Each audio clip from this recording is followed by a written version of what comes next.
नमस्कार विद्यार्थियों। आने वाली परीक्षा को ध्यान में रखते हुए बीए सेकेंड ईयर राजनीति विज्ञान के प्रथम प्रश्न पत्र का सैंपल पेपर आपके लिए तैयार किया गया है।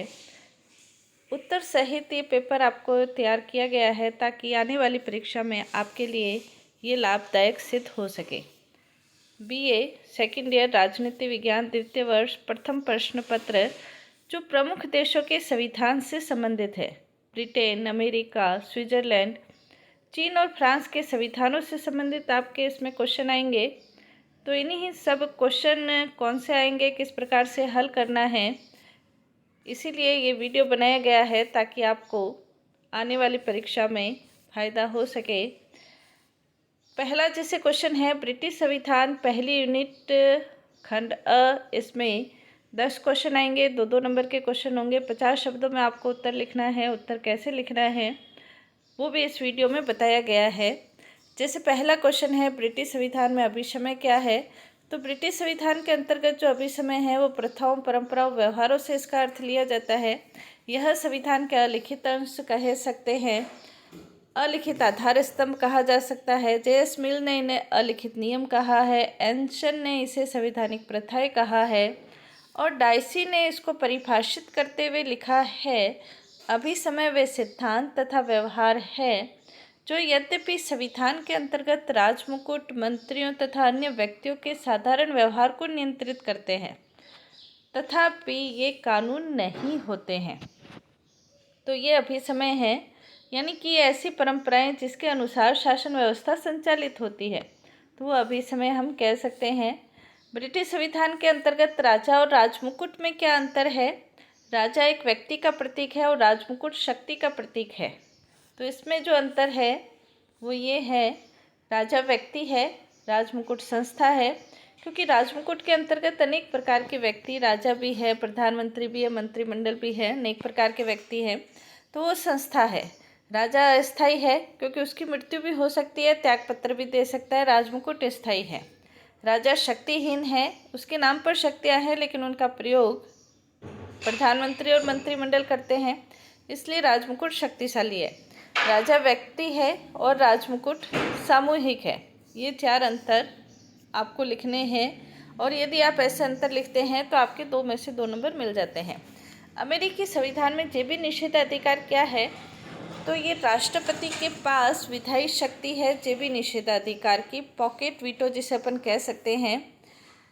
ये क्या है कि जब कांग्रेस यानी कि अमेरिका के संसद, वहाँ संसद को कांग्रेस कहा जाता है, जब संसद का अधिवेशन चल रहा होता है तो राष्ट्रपति को विधेयक पर विचार करने के लिए 10 दिन मिलते हैं। लेकिन इन 10 दिनों के भीतर संसद का अधिवेशन समाप्त हो जाता है तो राष्ट्रपति उस पर न स्वीकृति देता है न अस्वीकृति, बल्कि वो राष्ट्रपति के पास ही यानी कि उसकी जेब में ही पड़ा रहता है, इसलिए इसे जेबी निषेधाधिकार कहा जाता है। महाभियोग क्या है। अमेरिकी संविधान के अंतर्गत राष्ट्रपति, न्यायाधीश, अन्य अधिकारियों के ऊपर देशद्रोह, रिश्वत, गंभीर अपराध, दुष्कर्म, कदाचार के संबंध में महाभियोग लगता है और ये यदि प्रस्ताव पारित हो जाता है तो उन्हें अपने पद से हटना पड़ता है। महाभियोग प्रस्ताव प्रतिनिधि सभा में प्रस्तावित होता है, पारित होता है, सीनेट के 2/3 बहुमत से पारित होता है और दोनों सदनों में ये पारित हो जाता है। तो जिसके विरुद्ध भी महाभियोग प्रस्ताव लगा है उसे अपने पद से हटना पड़ता है। बहुल कार्यपालिका क्या है। तो ये स्विट्जरलैंड के संविधान की विशेषता है, बहुल कार्यपालिका। इसके अंतर्गत जो कार्यपालिका शक्ति है वो किसी एक व्यक्ति में निहित न होकर व्यक्तियों के एक समुदाय में होती है। जैसे स्विट्जरलैंड के अंतर्गत कार्यपालिका सत्ता 7 सदस्यों की एक संघीय सरकार में निवास करती है। यह संघीय सरकार सामूहिक रूप से राज्य की कार्यपालिका प्रधान के रूप में कार्य करती है, यानी कि 7 सदस्यों की यहाँ पर स्थिति है वो एक समान है। स्विट्जरलैंड के संविधान में संघवादी तत्व कौन से हैं। जैसे लिखित संविधान है, कठोर संविधान है, शक्तियों का विभाजन किया गया है, उस सदन में इकाई यानी कि राज्यों को समान प्रतिनिधित्व है, दोहरी नागरिकता है, हालांकि वहाँ पर तिहरी नागरिकता भी है, कम्यून की भी है, लेकिन ये संघात्मक शासन व्यवस्था की विशेषताएं हैं और चारों लक्षण हमें स्विट्जरलैंड में दिखाई देते हैं। जनवादी चीनी गणराज्य में नागरिक अधिकार क्या है?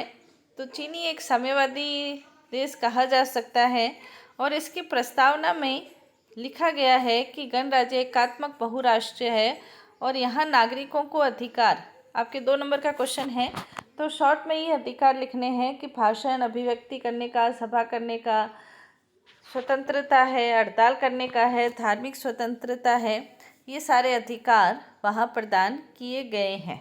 तो 2 नंबर के क्वेश्चन में शॉर्ट में आपको आंसर देना है। चीनी संविधान में लोकतांत्रिक केंद्रवाद क्या है? ये भी एक महत्वपूर्ण प्रश्न है। लोकतांत्रिक केंद्रवाद का तात्पर्य जहाँ पर लोकतंत्र और केंद्रवाद दोनों परस्पर विरोधी प्रवृत्तियाँ हैं लेकिन इनके बीच समन्वय स्थापित किया गया है।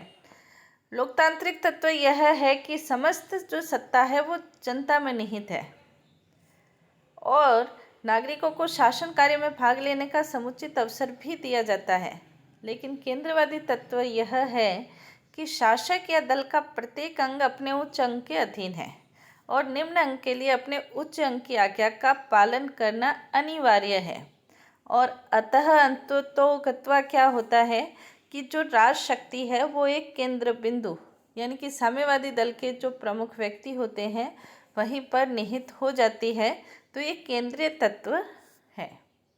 तो लोकतंत्र और केंद्र दोनों का समन्वय लोकतांत्रिक केंद्रवाद। संवैधानिक परिषद क्या है? ये फ्रांस के संविधान की विशेषता है। इसके अंतर्गत विभिन्न प्रकार के कानूनों की संवैधानिकता की ये जांच करती है, ये निर्वाचन का निरीक्षण करती है। यहाँ ये उल्लेख करना आवश्यक है कि अमेरिका और भारत में जहाँ न्यायपालिका द्वारा न्यायिक पुनरावलोकन किया जाता है वहाँ पर संवैधानिक परिषद फ्रांस में किया जाता है संवैधानिक परिषद के द्वारा। और संकट काल की घोषणा के पूर्व भी राष्ट्रपति को संवैधानिक परिषद से राय लेनी पड़ती है। फ्रांस के संविधान में प्रशासकीय न्यायालय क्या है? तो इंग्लैंड, अमेरिका आदि देशों से भिन्न प्रक्रिया फ्रांस में है। फ्रांस में 2 पृथक तथा समानांतर विधि संहिता और न्यायालय है। एक साधारण न्यायालय है जो नागरिकों के झगड़ों का निर्णय करते हैं। दूसरे प्रशासकीय न्यायालय हैं जो प्रशासनिक कानूनों को लागू करते हैं। प्रशासकीय न्यायालय उन विवादों पर भी विचार करते हैं जो साधारण नागरिक और सरकारी पदाधिकारियों के मध्य होते हैं। तो इस प्रकार से वहाँ पर प्रशासनिक कानून की व्यवस्था की गई है, प्रशासनिक न्यायालयों की व्यवस्था की गई है। ये फ्रांस के संविधान की एक महत्वपूर्ण विशेषता कही जा सकती है। खंड ब है आपके, जैसे खंड ब खंड ब सेक्शन बी, इसके अंतर्गत आपके 5 क्वेश्चन आएंगे, सभी में विकल्प होगा। 200 शब्दों में आंसर देने हैं। और इसके अंतर्गत जैसे पहला क्वेश्चन है कि ब्रिटिश संसद सर्वशक्ति संपन्न है या शक्तिशाली है या दुनिया की सबसे ज़्यादा शक्तिशाली है, तो इसको स्पष्ट करना है। दुनिया के अंतर्गत जो संसद मानी जाती है सबसे ज़्यादा शक्तिशाली, वो ब्रिटिश संसद मानी जाती है। और इसी के कारण एक विद्वान है सर एडवर्ड कॉक, वो ये कहते हैं कि संसद की शक्ति तथा अधिकार क्षेत्र इतना सर्वोपरिपूर्ण है कि इसकी कोई सीमाएं नहीं बांधी जा सकती। जैसे डाइसी ने भी ये कहा था कि ब्रिटिश संसद वैधानिक दृष्टि से इतनी शक्तिशाली है कि वह एक शिशु को प्रौढ़ करार दे सकती है और मृत्यु के बाद भी किसी व्यक्ति को राजद्रोही बना सकती है। तो वहाँ की संसद इतनी सर्वोच्च कैसे है, क्यों है? तो इसका एक कारण ये है, विभिन्न प्रकार के कारण आपको लिखने हैं कि ब्रिटिश संसद विधि निर्माण की एकमात्र संस्था है, क्योंकि वहाँ पर एकात्मक शासन है, संघात्मक शासन नहीं है, इसलिए कानून निर्माण की सारी शक्ति ब्रिटिश संसद के पास है। दूसरा इसका कारण है कि कानून निर्माण की शक्ति पर कोई सीमा नहीं है, यानी कि संसद के कानून निर्माण की शक्ति को किसी विषयों में कि यहाँ 40 विषयों तक ही वो कानून बनाएगी या 50 विषयों तक कानून बनाएगी, इस तरह की कोई सीमा नहीं है। ब्रिटिश संसद किसी भी कानून को परिवर्तित करने की क्षमता रखती है। साधारण बहुमत के आधार पर भी वो कानूनों को परिवर्तित कर सकती है, क्योंकि यहाँ पर साधारण विधि और संवैधानिक विधि में कोई अंतर नहीं किया गया है। इसलिए संसद इच्छा अनुसार कोई भी कानून में परिवर्तन कर सकती है। न्यायिक पुनरावलोकन का अभाव है, इसलिए संसद जो भी कानून बनाती है उस कानूनों की अवैध घोषित करने की शक्ति वहाँ पर नहीं है। संसद नहीं है, इसलिए संसद कोई भी कानून बना सकती है। तो कह सकते हैं कि ब्रिटिश वहाँ पर लचीला संविधान है, एकात्मक शासन व्यवस्था है, न्यायिक पुनरावलोकन का अभाव है। इन सभी कारणों से ब्रिटिश संसद को सर्वशक्ति संपन्न कहा जाता है। इस तरह से उत्तर लिखना है आपको। ब्रिटेन की जो न्याय व्यवस्था है, न्यायपालिका की जो व्यवस्था है, उसकी क्या विशेषताएं हैं उसके बारे में भी हम अध्ययन करेंगे कि न्यायपालिका ब्रिटेन के अंतर्गत जो न्याय है, जैसे विधि का शासन है ब्रिटेन में, और विधि के शासन के अंतर्गत कानून के समक्ष सभी समान होते हैं। तो यहाँ की न्यायपालिका की न्याय व्यवस्था की जो विशेषताएं हैं, पहली विशेषता हम लिख सकते हैं विधि का शासन है और सभी व्यक्तियों के लिए एक ही प्रकार के न्यायालय हैं। जैसे फ्रांस में प्रशासनिक न्यायालय है, वैसा नहीं है। कानूनों का यहाँ असंहिताबद्ध रूप है। यहाँ पर विधि का शासन तो है, लेकिन कानून संहिताबद्ध नहीं है, जैसे भारत और ब्रिटेन में है। यहाँ पर ब्रिटिश कानून का अधिकांश भाग सामान्य कानून या कॉमन लॉ कहते हैं, जिसे न्यायालयों के निर्णयों में देखा जाता है। दीवानी और फौजदारी कानूनों में भेद किया गया है। दीवानी कानून है वो समाज से संबंधित सदस्यों के अधिकार, कर्तव्य, दायित्व संबंधी विवाद होता है, और फौजदारी कानूनों का संबंध पूरे समाज और राज्य के विरुद्ध किए गए अपराधों से होता है। न्यायपालिका की स्वतंत्रता बनाए रखने की कोशिश की गई है। निष्पक्ष और स्वतंत्र रहे, इसके लिए अनेक प्रकार के प्रयास किए गए हैं। ये सब विशेषताएं आपको न्याय व्यवस्था के अंतर्गत लिखनी है, क्योंकि ये क्वेश्चन विशेषताओं से संबंधित है, तो आपको विशेषताएं लिखनी है। यहाँ पर न्याय विभाग का सुव्यवस्थित संगठन है। सुव्यवस्थित संगठन है यानी कि इसके अंतर्गत विभिन्न प्रकार के जैसे न्यायालय हैं। जस्टिस ऑफिस नाम के न्यायालय के छोड़कर व्यवहारिक दृष्टि से जो सभी न्यायालय हैं वो एक सूत्र में यानी कि पिरामिड आकार में दिखते हैं। न्यायिक पुनरावलोकन का यहाँ अभाव है। न्यायपालिका को संविधान का रक्षक नहीं कहा जाता है। न्यायिक पुनरावलोकन का अभाव पाया जाता है। जूरी प्रथा है, महत्वपूर्ण विशेषता जूरी प्रथा है। दीवानी और फौजदारी कानूनों की अपेक्षा फौजदारी कानूनों में इसका उपयोग जूरी प्रथा का ज़्यादा उपयोग किया जाता है। जब जूरी अभियुक्त के पक्ष में निर्णय देती है तो पुलिस उसके विरुद्ध निगरानी की अपील नहीं कर सकती है। जूरी प्रथा के कारण न्याय के साथ दया का सम्मिश्रण भी हो जाता है। तो ये जूरी प्रथा है। निःशुल्क कानूनी सहायता, ये भी इसकी विशेषता है। न्यायालय नागरिकों की स्वतंत्रता का रक्षक है। ब्रिटिश न्यायालय नागरिक अधिकारों की रक्षा का स्वतंत्र रक्षक है। अलिखित संविधान है और मौलिक अधिकार न होने पर भी वहाँ के नागरिक अन्य देशों के नागरिकों से कम स्वतंत्रता प्राप्त नहीं करते। इसका प्रमुख कारण यही है कि वहाँ न्यायालय नागरिकों की स्वतंत्रता की रक्षा करते हैं। विकेंद्रित न्याय व्यवस्था है। विकेंद्रित न्याय व्यवस्था है यानी कि इसके अंतर्गत काउंटी न्यायालय, जिन्हें दीवानी विवादों से संबंधित अधिकार पत्र है, 60 सर्किट समूहों में विभक्त है। इसी प्रकार फौजदारी मुकदमों की सुनवाई असाइज न्यायालयों के द्वारा की जाती है।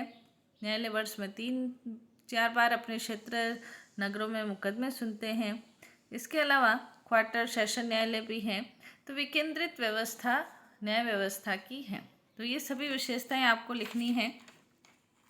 नेक्स्ट इसके अंतर्गत जो क्वेश्चन है, अमेरिका की संघीय व्यवस्था का वर्णन कीजिए। तो अमेरिका के अंतर्गत जो संघीय व्यवस्था है, संघात्मक शासन है, वो क्या है और उसके लक्षण क्या अमेरिका के अंतर्गत है क्या, ये सब आपको लिखने हैं। तो संघीय तत्व कौन कौन से हैं अमेरिका की शासन व्यवस्था के अंतर्गत?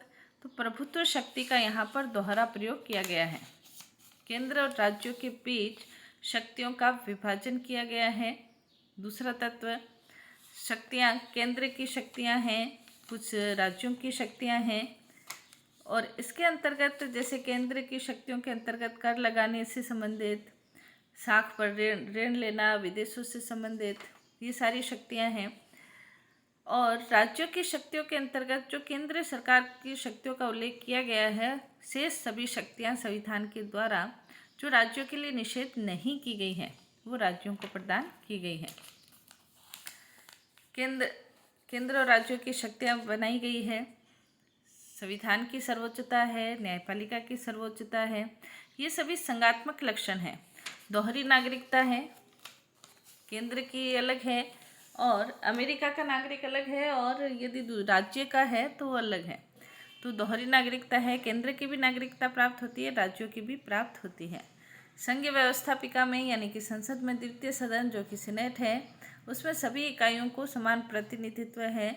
जैसे 50 राज्य हैं तो प्रत्येक राज्य 2 प्रतिनिधि भेजता है, तो सीनेट की सदस्य संख्या 100 है।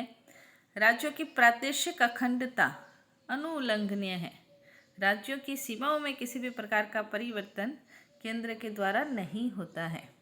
तो इस आधार पर जैसे प्रोफेसर हियर ये कहते हैं कि संविधान एक आदर्श संघ की यानी कि संघात्मक शासन के सभी लक्षण अमेरिकी संविधान में मिलते हैं। इसी प्रकार एक और विद्वान है स्ट्रॉन्ग, वो ये कहते हैं संयुक्त राज्य अमेरिका के संविधान को विश्व का सर्वाधिक पूर्ण संघात्मक विधान कहा गया है। भारत का जो संघात्मक विधान है उसे पूर्ण नहीं कह सकते, क्योंकि यहाँ पर कुछ तत्व एकात्मक शासन के भी हैं भारत के अंतर्गत, लेकिन अमेरिका के संविधान को हम पूर्ण संघात्मक संविधान कह सकते हैं। नेक्स्ट, इसके अंतर्गत अमेरिका के राष्ट्रपति की निर्वाचन प्रक्रिया का वर्णन। अमेरिका का जो राष्ट्रपति है उसकी निर्वाचन प्रक्रिया एक विशेष रूप से होती है और इसके द्वारा सबसे पहले उम्मीदवारों का मनोनयन किया जाता है। राष्ट्रपति के निर्वाचन का प्रथम चरण है। उम्मीदवारों के मनोनयन की पद्धति है वो परंपरा के आधार पर अपनाई गई है। प्रत्येक दल अपनी राष्ट्रीय समिति के अपने अपने दल का सम्मेलन करता है और उसमें ये निर्णय करता है विभिन्न उपायों के द्वारा कि किसको उम्मीदवार बनाया जाएगा। और ये चुनाव वर्ष के जुलाई अगस्त के महीने में एक बड़े हॉल में सम्मेलन होता है और दल के द्वारा उम्मीदवार चुने जाते हैं। फिर चुनाव अभियान होता है, जिस उम्मीदवार को चुना गया है उसके पक्ष में फिर निर्वाचक मंडल का चुनाव होता है। दोनों जो दल हैं महत्वपूर्ण दल हैं, ये निर्वाचक मंडल के लिए अपने उम्मीदवार खड़े करते हैं। निर्वाचक मंडल के इन उम्मीदवारों को शपथ लेनी पड़ती है कि चुने जाने पर वो राष्ट्रपति या उपराष्ट्रपति के चुनाव में अपने ही दल के उम्मीदवार को मत देंगे। पहले उम्मीदवार राष्ट्रपति पद और उपराष्ट्रपति पद के लिए, फिर निर्वाचक मंडल का चुनाव होता है। निर्वाचक मंडल का जो चुनाव होगा वो सूची प्रणाली के आधार पर होगा, यानी कि मत किसी उम्मीदवार के लिए नहीं बल्कि सूची के पक्ष में दिए जाते हैं। फिर निर्वाचक मंडल के द्वारा राष्ट्रपति का चुनाव किया जाता है। निर्वाचक मंडल के द्वारा यदि किसी उम्मीदवार को स्पष्ट बहुमत नहीं मिलता है तो उम्मीदवार को स्पष्ट बहुमत नहीं मिलता है, राष्ट्रपति पद के 2 उम्मीदवारों को बराबर मत प्राप्त हो या निरपेक्ष बहुमत प्राप्त नहीं हो, तो यहाँ पर प्रतिनिधि सभा जो कि निम्न सदन है वो सबसे अधिक मत प्राप्त करने वाले प्रथम 3 उम्मीदवारों में से किसी एक को राष्ट्रपति निर्वाचन कर सकती है।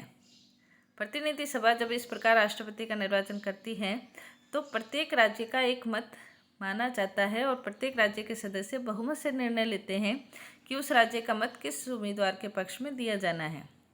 फिर राष्ट्रपति नवीन राष्ट्रपति पद ग्रहण करते हैं। तो इस प्रकार से वो शपथ लेते हैं कि मैं गंभीरतापूर्वक शपथ लेता हूं कि अमेरिका के राष्ट्रपति पद का निष्ठापूर्वक कार्य करूंगा और अपनी योग्यता भर अमेरिका के संविधान का संरक्षण और प्रतिरक्षण करूंगा। इस प्रकार से अमेरिका के राष्ट्रपति का चुनाव होता है। स्विट्जरलैंड के संविधान की जो विशेषताएं हैं, जैसे पहली विशेषता हम कह सकते हैं लिखित और निर्मित संविधान है।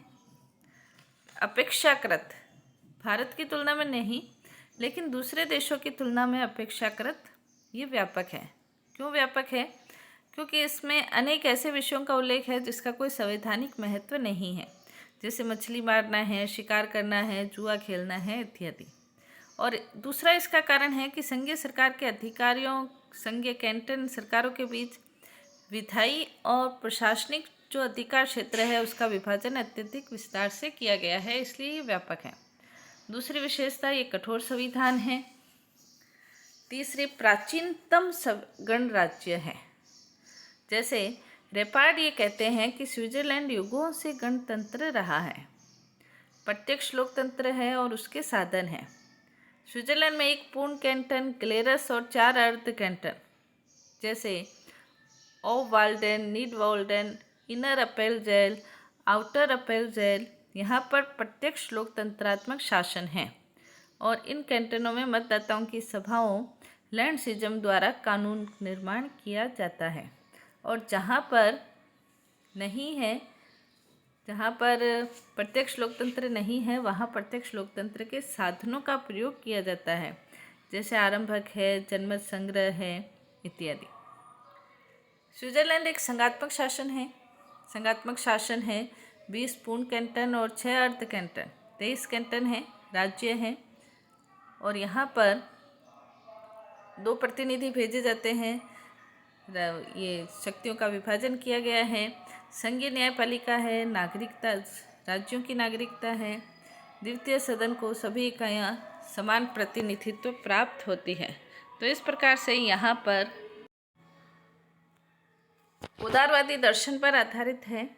संसदात्मक अध्यक्षात्मक शासन प्रणालियों का यहाँ पर समन्वय है। बहुल कार्यपालिका है। औपचारिक अधिकार पत्र तथा अत्यधिक व्यापक रूप से मूल अधिकारों की व्यवस्था यहाँ पर की गई है। धर्मनिरपेक्ष राज्य है। संघीय क्षेत्र में न्यायिक पुनरावलोकन का अभाव है, लेकिन राज्यों में है। बहुभाषी राज्य है। विभिन्न प्रकार की भाषाएं, जैसे 74% लोग जर्मन बोलते हैं, 20% फ्रेंच, 5% इटालियन। प्रशासनिक कानून पर आधारित न्यायपालिका है। प्रशासनिक कानून का भी उल्लेख यहाँ पर फ्रांस के संविधान की तरह देखने को मिलता है। तो इस प्रकार की ये विभिन्न विशेषताएं स्विट्जरलैंड के संविधान में हमें देखने को मिलती हैं। स्विट्जरलैंड की संघीय परिषद यानी कि वहाँ की जो सरकार है वो एक निराली कार्यपालिका है। निराली कार्यपालिका कैसे है तो उसके बारे में, निराली कार्यपालिका है, संघीय परिषद है। पहले संघीय परिषद कहा जाता था, वर्तमान समय संघीय संसद, संघीय कार्यपालिका, संघीय सरकार कहा जा सकता है। तो जो संघीय सरकार है वो निराली है, क्योंकि यहाँ पर बहुल कार्यपालिका है और बहुल कार्यपालिका है ऐसा माना जाता है सामान्यतः कि कार्यपालिका संगठन की दृष्टि से एकल होनी चाहिए। इसका तात्पर्य कार्यपालिका का नेतृत्व एक व्यक्ति के हाथ में होना चाहिए। लेकिन स्विट्जरलैंड के अंतर्गत एकल कार्यपालिका के स्थान पर बहुल कार्यपालिका है। अनुच्छेद 175 में कहा गया है कि संघीय सरकार में 7 सदस्य होंगे। ये कार्यपालिका बहुल इस दृष्टि से है कि संघीय सरकार के 7 ही सदस्यों की स्थिति समान है और इस प्रकार से वहाँ पर बहुल कार्यपालिका है। राज्यमंडल का कोई अध्यक्ष नहीं है। जैसे रेपार्ड ने भी ये कहा है कि हमारी प्रजातंत्र भावना किसी एक व्यक्ति की अतिशय प्रभुसत्ता के विरुद्ध विद्रोह करती है। तो 7 को यहाँ पर समान शक्तियाँ दी गई हैं। दूसरी निराली कार्यपालिका इसलिए कह सकते हैं कि यहाँ पर संसदात्मक और अध्यक्षात्मक दोनों ही प्रणालियों का समन्वय किया गया है। राज्य और शासन संबंधी ज्ञान के अंतर्गत कार्यपालिका का 2 प्रकार से अध्ययन किया जाता है, संसदात्मक और अध्यक्षात्मक। लेकिन स्विस शासन व्यवस्था अपने आप में एक वर्ग है। संसदात्मक और अध्यक्षात्मक दोनों ही प्रणालियों से ये मूलभूत रूप से भिन्न हैं और दोनों की विशेषताओं को यहाँ पर ग्रहण किया गया है। जैसे स्विस संविधान के इसके अंतर्गत, सरकार के अंतर्गत हम देखते हैं कि दोनों के जो संबंध है, स्विस सरकार और संसद, उसके आधार पर संसदात्मक अध्यक्षात्मक कहा जाता है। तो यहाँ पर न तो ब्रिटेन के अनुरूप संसदात्मक है, न अमेरिका के अनुरूप अध्यक्षात्मक है। अमेरिका में शक्ति विभाजन की कठोर प्रक्रिया है। कार्यपालिका राष्ट्रपति मंत्रिमंडल को व्यवस्थापिका कांग्रेस से बिल्कुल पृथक रखा गया है, कानून निर्माण में कोई भाग नहीं लेती। परंतु स्विट्जरलैंड में संघीय सरकार के सदस्य संघीय संसद की बैठकों में भाग लेते हैं, प्रश्नों का उत्तर देते हैं, वाद विवाद में भाग लेते हैं, मतदान के अतिरिक्त अन्य सभी कार्य करते हैं। विधियों के तो प्रारूप संघीय सरकार द्वारा ही निर्मित होते हैं और सदन में प्रस्तुत किए जाते हैं। तो इस प्रकार विधायी क्षेत्र में पहल संघीय सरकार द्वारा की जाती है। कार्यपालिका द्वारा कानून निर्माण कार्य में भाग लेने की प्रवृत्ति ब्रिटेन के अनुरूप है, लेकिन स्विट्जरलैंड में व्यवस्थापिका कार्यपालिका का प्रस्ताव अस्वीकार करने पर कार्यपालिका के द्वारा त्यागपत्र नहीं दिया जाता है, यानी कि अविश्वास प्रस्ताव के आधार पर नहीं हटाई जाती है। तो इस प्रकार ये अध्यक्षात्मक शासन के अनुरूप भी है। संघीय सरकार संघीय संसद के अभिकर्ता मात्र, लेकिन व्यवहार में संघीय सरकार की शक्तियों में भी पर्याप्त वृद्धि यहाँ पर देखने को मिलती है, क्योंकि यहाँ पर लोक कल्याणकारी राज्य अपना लिया गया है। तो ये सभी विशेषताएं के कारण संघीय परिषद यानी कि संघीय सरकार को निराली कार्यपालिका कहा जा सकता है। इसके अतिरिक्त नेक्स्ट जो क्वेश्चन है कि चीन के संविधान की क्या विशेषताएं हैं। तो चीन का संविधान एक संक्षिप्त संविधान है, लिखित संविधान है, पारिभाषिक दृष्टि से कठोर है लेकिन लचीला है, लोकतांत्रिक तानाशाही है, जनवादी गणतंत्र है, बहुराष्ट्रीय है, लोकतांत्रिक केंद्रवाद को ग्रहण किया गया है, एकात्मक शासन व्यवस्था है, नागरिकों के अधिकार है, आर्थिक अधिकार भी है, राजनीतिक अधिकार भी है, समाजवादी अर्थव्यवस्था को अपनाया गया है। साथ ही साथ इसके अंतर्गत राजनीतिक दलों के गठन की स्वतंत्रता है, लेकिन एक दलीय प्रणाली है, साम्यवादी दल ही महत्वपूर्ण है, केंद्रीय सैनिक आयोग का भी गठन किया गया है, राष्ट्रपति पद की पुनर्स्थापना की गई है, विदेश नीति के सिद्धांत पंचशील पर आधारित है, न्यायपालिका की यहाँ पर अधीन स्थिति है। तो ये सभी विशेषताएं चीनी संविधान के अंतर्गत हमें देखने को मिलती हैं, चीनी संविधान के अंतर्गत देखने को मिलती है। इसके अलावा चीनी साम्यवादी दल की जो भूमिका है, साम्यवादी दल किस प्रकार से कार्य करता है, चीन के साम्यवादी दल की क्या भूमिका है, क्योंकि हमने ये देखा है कि चीन के अंतर्गत जो साम्यवादी दल है वही अपनी महत्वपूर्ण स्थिति निभाता है। प्रजातंत्रीय व्यवस्था में एक से अधिक राजनीतिक दलों के गठन की स्वतंत्रता है, लेकिन सोवियत संघ के समान यहाँ पर एक दलीय व्यवस्था है पूर्व सोवियत संघ की भांति। और यहाँ पर चीनी राजनीतिक व्यवस्था में विधायी क्षेत्र की सर्वप्रमुख संस्था राष्ट्रीय जनवादी कांग्रेस, कार्यपालिका क्षेत्र की सर्वप्रमुख संस्था राज्य परिषद। 1982 के संविधान में इन दोनों ही संस्थाओं पर साम्यवादी दल का नेतृत्व स्वीकार किया गया है। राष्ट्रीय जनवादी कांग्रेस चीन के साम्यवादी दल के नेतृत्व में कार्य करती है और केंद्रीय समिति के सुझाव पर राज्य परिषद के प्रधानमंत्री अन्य सदस्यों की नियुक्ति और पदच्युति भी करती है। चीन में साम्यवादी दल और शासन में भेद करना कठिन है, विभाजक रेखा नहीं खींची जा सकती है। चीन के अंतर्गत क्रांति का नेतृत्व करने, सत्ता प्राप्त करने, लोकतांत्रिक अधिनायकवाद की स्थापना करने में साम्यवादी दल राज्यों के अंगों का निर्देशक बन गया है। तो चीनी शासन में साम्यवादी दल का पूर्ण नियंत्रण रहता है। आधुनिक सर्वसत्तावादी राजनीति का ये एक विस्मयकारी तत्व कहा जा सकता है। न केवल प्रशासन के ऊपर बल्कि न्यायपालिका के ऊपर, सेना पर भी साम्यवादी दल का पूर्ण नियंत्रण रहता है। चीन में न्यायपालिका सरकार की एक स्वतंत्र शाखा न होकर प्रशासन का एक अंग मात्र है, जिसका प्रमुख कार्य व्यक्ति को समाजवाद में ढालना है। सर्वोच्च न्यायालय के अध्यक्ष, उपाध्यक्ष, अन्य न्यायाधीश, प्रोक्यूरेट सभी साम्यवादी दल के सक्रिय सदस्य होते हैं। सेना पर भी साम्यवादी दल का नियंत्रण रहता है। रक्षा परिषद, रक्षा मंत्रालय भी साम्यवादी दल के प्रभुत्व में रहते हैं। तो इस प्रकार से साम्यवादी दल पूरे प्रशासन पर छाया रहता है। नेक्स्ट इसके अंतर्गत फ्रांस के राष्ट्रपति की जो शक्तियां हैं, विभिन्न प्रकार का जो एक राज्याध्यक्ष शक्तियों का प्रयोग करता है, फ्रांस का राष्ट्रपति भी करता है। कार्यपालिका संबंधी शक्तियाँ, विधायी शक्तियाँ, विधायी शक्तियों में कांग्रेस को संदेश भेजना, विशेष अधिवेशन बुलाना, पुनर्विचार के लिए लौटाना, राष्ट्रीय सभा को भंग करना, सीधे जनमत संग्रह के लिए भेजना, वैदेशिक संबंधों का संचालन, न्यायिक शक्तियाँ, इन सभी शक्तियों का प्रयोग किया जाता है। फ्रांस में जो दलीय व्यवस्था है, फ्रांस की दलीय व्यवस्था की अपनी एक विशिष्ट विशेषताएं हैं और फ्रांस के अंतर्गत बहुदलीय व्यवस्था है। ये सारी विशेषताएं आप लिखेंगे। अनुच्छेद 4 में ये कहा गया है फ्रांसीसी संविधान में कि राजनीतिक दल ही मताधिकार के अभिव्यक्ति का मुख्य साधन है।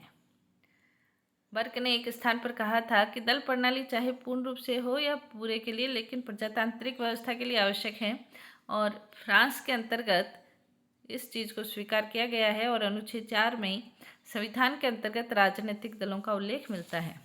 बहुदलीय व्यवस्था है। यहाँ पर दलों के लिए संसदीय तथा बाहरी संगठन में भेद होता है। राजनीतिक दलों का वर्गीकरण, मतलब कौन से दल किस प्रकार की विचारधारा रखते हैं, इसमें कठिनाई होती है, स्पष्ट रूप से नहीं कहा जा सकता। दलों का ढीला ढाला संगठन होता है। अनुशासनहीनता भी देखने को मिलती है। दबाव गुट लॉबी की भांति भी ये कार्य करते हैं। तो ये सभी विशेषताएं फ्रांसीसी दल प्रणाली की पाई जाती हैं। तो इन्हीं सब विशेषताओं का उल्लेख हम अपने उत्तर में करेंगे। नेक्स्ट, खंड स, इसके अंतर्गत आपके 5 क्वेश्चन आएंगे और इन 5 क्वेश्चन में आपको एक क्वेश्चन करना है, क्योंकि वर्तमान समय 1.5 घंटे का पेपर है। तो इसके अंतर्गत आप 5 क्वेश्चन ये तैयार कर सकते हैं। प्रधानमंत्री की शक्तियाँ, अमेरिका में शक्ति पृथक्करण, स्विट्जरलैंड प्रत्यक्ष लोकतंत्र का घर, जनवादी चीनी राष्ट्रपति की शक्तियाँ, फ्रांस के संविधान की विशेषताएं। ये 5 क्वेश्चन महत्वपूर्ण रूप से आप तैयार करें तो आपके पेपर अच्छा होने के चांस हैं। आप अपनी तैयारी कीजिए। धन्यवाद।